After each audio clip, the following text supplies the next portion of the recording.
પોરબંદર જિલ્લામાં harbour marine police સ્ટેશનમાં એક બાળક વર્ષોથી ગુમ હોવાની અને તેની હત્યા થઈ હોવાની અરજી નોંધાઈ હતી, જે બાબતે પોલીસે તપાસ કરતા સામે આવ્યું કે પોરબંદરના ઓડેદરા ગામે 2011થી ગુમ થયેલ પુત્રને તેની માતાએ રૂપીબેને રામસેવક નામના વ્યક્તિને સોંપી દીધો હતો।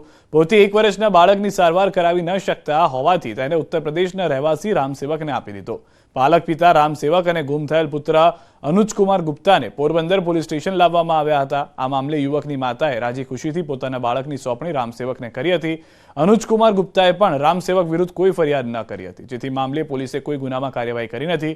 યુવકની હત્યા થઈ હોવાના આક્ષેપ સાથેની અરજી મામલે પોલીસે યોગ્ય તપાસ કરી છેક યુપી સુધી પહોંચી સાચી હકીકત બહાર લાવી પોલીસની આ કામગીરીથી લોકોએ બિરદાવી છે।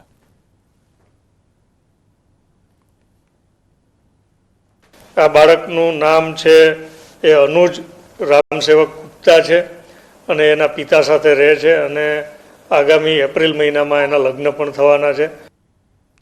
લોકસભા ચૂંટણી પહેલા ક્ષત્રિય સમાજનું શક્તિ પ્રદર્શન જોવા મળ્યું છે। કરણસિંહ ચાવડાનું મોટું નિવેદન, રાજકીય રીતે વજૂદ ઊભું કરવા સંમેલન, ક્ષત્રિય સમાજને હાસ્યામાં ધકેલવામાં આવ્યો। પાર્ટીઓ ક્ષત્રિય સમાજને વધુ સ્થાન આપે, આગામી દિવસોમાં વધુ સંમેલન થશે। અમદાવાદના વિઠ્ઠલપુરમાં મળ્યું છે સંમેલન।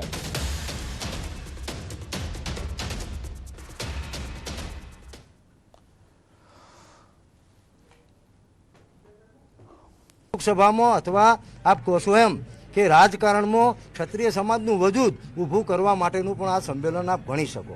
અમે તો બધી જે મુખ્ય પાર્ટી છે કોંગ્રેસ અને ભાજપ, એના જે મોવડી મંડળ અથવા એના જે આગેવાનોને કહેવા માગીએ છીએ કે અમારા અનુભવથી અમને એવું લાગી રહ્યું છે કે છેલ્લા 1 વર્ષથી કે 2 વર્ષથી ક્ષત્રિય સમાજને ધીરે ધીરે વાંસિયામાં ધકેલી દેવામાં આવી રહ્યો છે અને એ દેખાય છે વર્તમાનમાં અમને।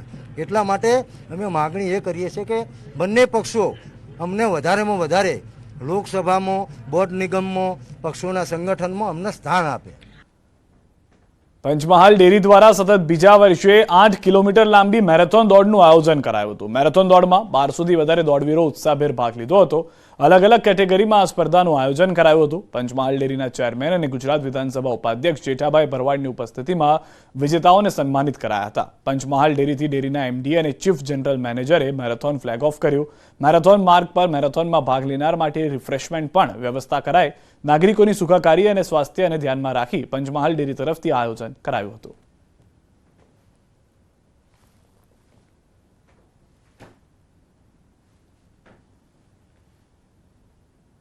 મારા જીવનની શરૂઆત એક્સરસાઇઝથી કરું છું। દરરોજ નિયમિત 1.5 કલાક હું એક્સરસાઇઝ કરું છું। એક્સરસાઇઝથી આપણા શરીરની અંદર કોઈ પણ પ્રકારનો રોગ રહેતો નથી। કોઈ બી યુવાનો માટે કે કોઈ બી છોકરાઓ માટે ફિટનેસની જરૂર છે અને એક્સરસાઇઝ મહત્ત્વની છે આપણા શરીરના માટે, આરોગ્ય અને કોઈ બી તંદુરસ્તી માટે આપણી શરીરનું બહુ જ ફિટનેસની જરૂર છે અને હેલ્થની સાથે સાથે એમની તંદુરસ્તી પણ સારી રહે તેના માટેની પંચમહાલ ડેરી તરફથી અમે વ્યવસ્થા કરીશું અને આ જે લોકો આવ્યા તેમનો આજના દિવસે ખૂબ ખૂબ આભાર માનું છું। સમાચારોમાં રોકાઈશું એક વિરામ માટે। આપ જોડાયેલા રહો ગુજરાતની number 1 news channel news 18 Gujarati સાથે।